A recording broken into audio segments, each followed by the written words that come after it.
और इस बीच आपको बड़ी खबर बता दें, मुख्यमंत्री योगी आदित्यनाथ ने कैराना में बड़ा बयान दिया। सीएम योगी ने अपराधियों को सख्त चेतावनी दी है।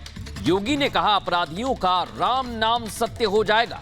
ऐसी कार्रवाई करेंगे कि अपराधियों की 7 पीढ़ियां याद करेंगे। बहनों और भाइयों, पिछले दिनों मुझे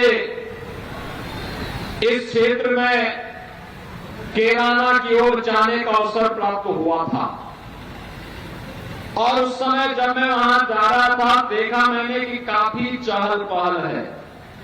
कहीं पेट्रोल पंप लग रहा है, कहीं पे कोई मॉल बन रहा है और भी अन्य बहुत सारी व्यापारिक गतिविधियां चल रही थी।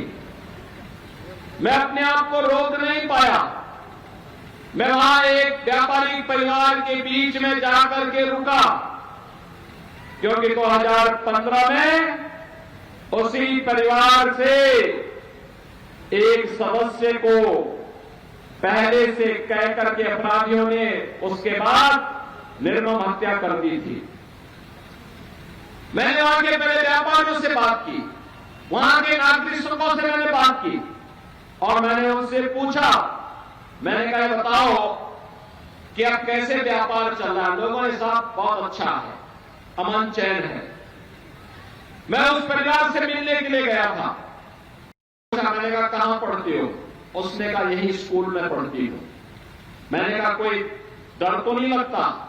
कहा अब डर नहीं लगता है, लेकिन एक दिन मैंने देखा कि मेरे पिता को जिस अपराधी ने गोली मारी थी वो कहीं इधर चौराहे पे दिखाई दिया था।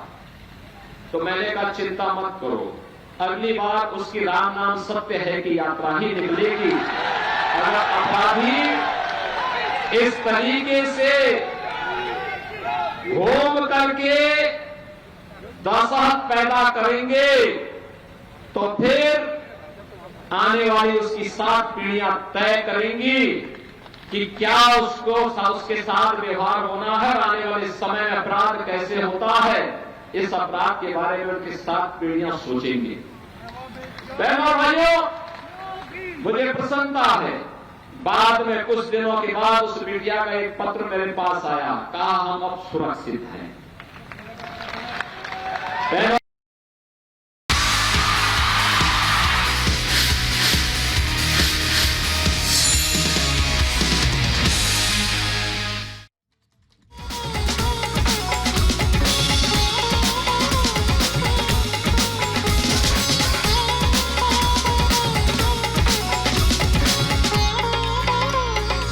राम की नगरी अयोध्या में हमारी मौजूदगी है और लोकसभा चुनाव 2024 को लेकर आखिरकार अयोध्या क्या कह रही है, ये जानने की कोशिश हम कर रहे हैं।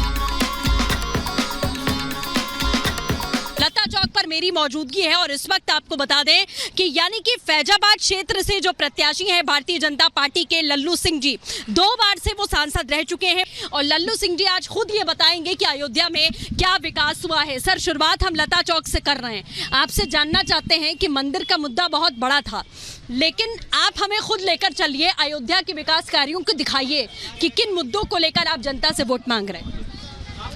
नहीं, हम केवल अयोध्या के विकास के मुद्दे पर ही नहीं वोट मांग रहे। हम इस देश के प्रधानमंत्री माननीय नरेंद्र मोदी जी ने जन जन के लिए जो गरीब कल्याण की योजना को चला करके और उनको दैनिक जीवन की आवश्यकताओं को पूरा करके जो उनको समाज में सम्मान के साथ जीने का जो व्यवस्था उन्होंने की, ये सब हम देख पा रहे हैं। आप देख रहे हैं कि किस तरीके से यहाँ पर लोग जो हैं वो आए हैं, बैठे हैं दर्शन पूजन करने के बाद में, मतलब पूरी तरीके से राम में ये पूरा नज़ारा दिखाई दे रहा है और रामनवमी का महापर्व ये यहाँ की परंपरा रही है। यहाँ पर चैत्र रामनवमी के अवसर पर भीड़ आती रही है, लेकिन जब से प्रभु श्री राम का भव्य मंदिर बना है, प्रभु श्री राम लला विराजमान है, ये संभावना इस साल है कि पिछले वर्षों से ज़्यादा इस साल भीड़ आएगी। सीताराम जय जय सिया राम, जय सिया राम, जय जय हनुमान।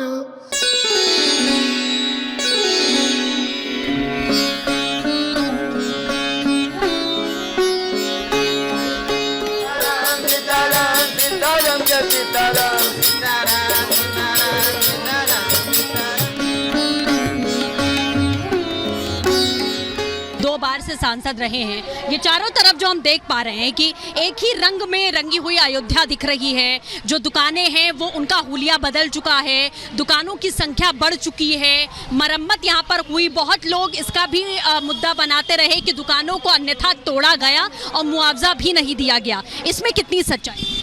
एक गलत बात है। हमने खुद बैठ करके और प्रशासन के अधिकारियों को साथ बैठा करके सबको मुआवजा दिलाने का काम किया। और कुछ लोग जो विरोधी तत्व हैं, जो इनको आज प्रभु श्री राम का भव्य मंदिर बनने के बाद अयोध्या को जो सुंदर बनाने का काम मोदी जी के मार्गदर्शन में योगी जी ने कराया है, हम लोगों ने किया है, वो उनको अच्छा नहीं लग रहा। इसलिए कुछ ना कुछ उसमें वो झूठ सच बोल। अच्छा, इन चुनावों में भी लल्लू सिंह जी, अभी रामपथ पर हम चल रहे हैं और इन चुनावों में भी विपक्ष आरोप लगा रहा है कि सिर्फ राम के नाम पर और राम के नाम को भुनाकर वोट मांगने की कोशिश की जा रही है। मंदिर बन गया लेकिन राम पर जो अधिकार है वो बीजेपी ऐसा सोचती है कि सिर्फ हमारा है और किसी का नहीं। जो पूरे देश में मोदी जी ने गरीब कल्याण की योजना चलाई, 4 करोड़ आवास दिए, आगे भी 3 करोड़ देने की उन्होंने घोषणा की, उज्ज्वला गैस कनेक्शन दिया, सब हर घर को बिजली देने का काम किया मोदी जी ने। विपक्ष ने इसके पहले ये सब क्यों नहीं किया?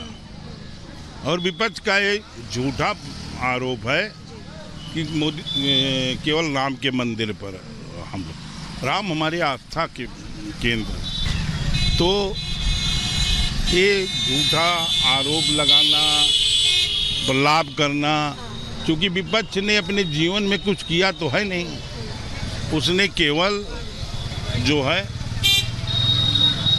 जाति के आधार पर, धर्म के आधार पर वर्ग संघर्ष करा करके सत्ता प्राप्त किया और अपने परिवार का, अपने नातेदार, रिश्तेदार, अपने मित्रों का उसने विकास किया। यहीं से वो रास्ता आगे से जाता हुआ दिखाई देता है हनुमानगढ़ी का भी। उसको लेकर क्या कुछ कहेंगे? किस तरीके से वो रोड मैप यहाँ तैयार किया गया? प्रभु श्री राम ने हनुमान जी को अयोध्या का राज दिया था, इसीलिए हनुमान जी की जो गद्दी वो सबसे ऊंची है।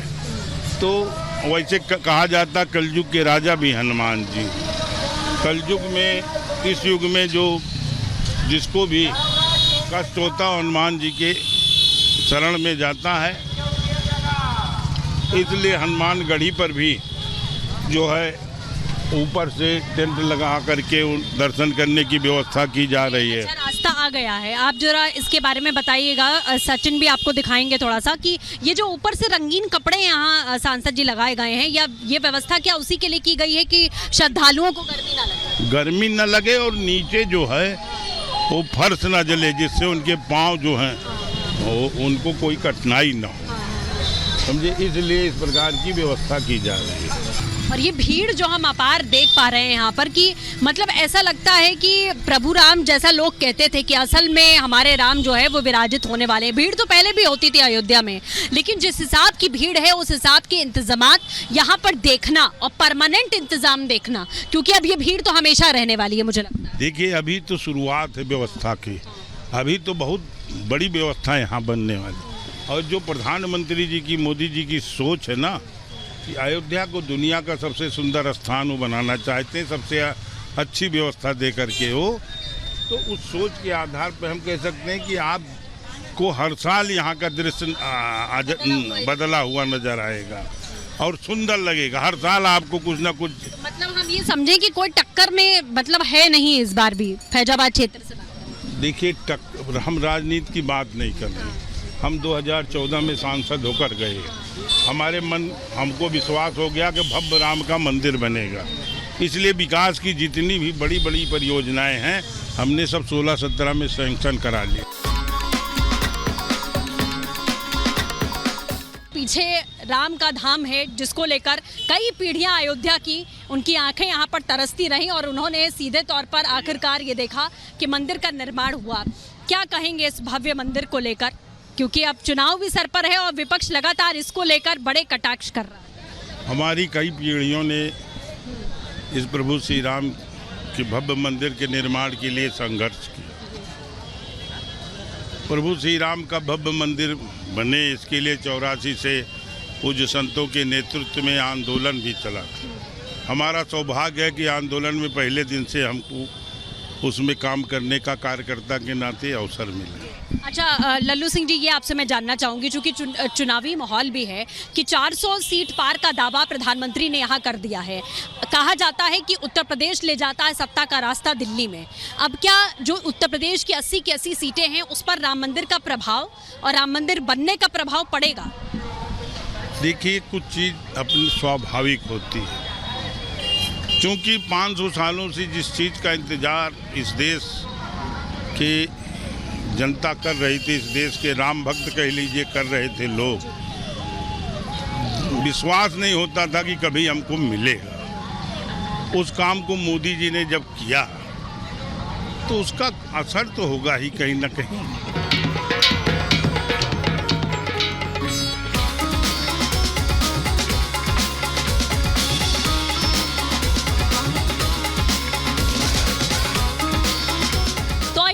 कोने कोने से लोग यहाँ दर्शन करने के लिए श्रद्धालु पहुँच रहे हैं। ये तमाम महिलाएं हैं जो कि देश के कोने कोने से आई हैं। आप लोग कहाँ से आए हैं? महाराष्ट्र से।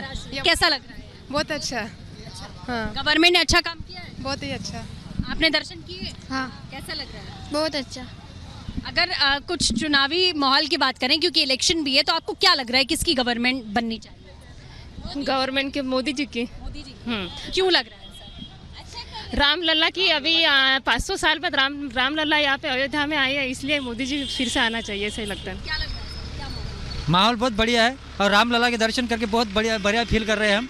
हाँ, अब आने वाली गवर्नमेंट बीजेपी की रहेंगी और हर पूरा काम होके रहेगा यहाँ का। काशी भी होगा और काशी भी होगा, राम काशी मथुरा। अयोध्या में अगर बात करें तो कुछ माहौल भापा आप लोगों ने चुनावी की, क्या लगता है किसकी गवर्नमेंट? मोदी है, मोदी है, मोदी है। और क्या क्या? मोदी जी ने बहुत अच्छा काम किया, सब अच्छा। आप बताइएगा। मोदी जी बहुत अच्छे काम कर रहे हैं, हम धन्यवाद देते मोदी जी को। धन्यवाद। हाँ, लग रहा है दोबारा से सरकार बना? आएंगे आएंगे, जरूर आएंगे। दोबारा मोदी जी आएंगे, ये हमारा विश्वास है।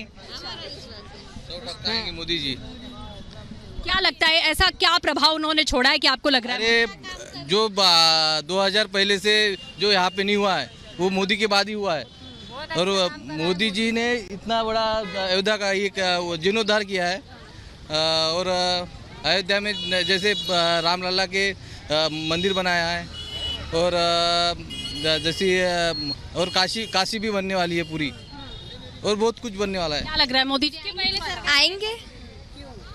अभी तो बहुत कुछ बाकी है, मथुरा बाकी है, रामलला हो गए, आप कृष्ण जी भी आ जाएंगे। लग रहा है मोदी जी का आना भी जरूरी? हाँ, जरूरी है। और आप लोग क्या कुछ कहना चाहेंगे आंटी, क्या लग रहा है, क्या माहौल है? बहुत अच्छा लग रहा है, अच्छा लग रहा है। कौन जीतेगा चुनाव? मोदी जी। मोदी जी। क्या वजह देखती है? बहुत ही अच्छे काम किए उसने। हिंदू धर्म को जिंदा रखना है तो मोदी जी को आना है। मोदी जी को आना है, अभी नहीं, अभी बीजेपी की सरकार 500 साल तक के चलने वाली है, ये समझ के सब चलना है अभी तो। आप क्या कहना चाहेंगे चाचा? अरे राज जोगी मोदी को होना चाहिए। काहे होना चाहिए? विकास किए हैं और क्या किए हैं, 500 वर्ष का सपना को पूरा किए हैं। तो हिंदू धर्म का तो ये सनातन धर्म यही है ना। जय श्री राम, जय जय श्री राम। सीताराम जय जय सिया राम, जय सिया राम।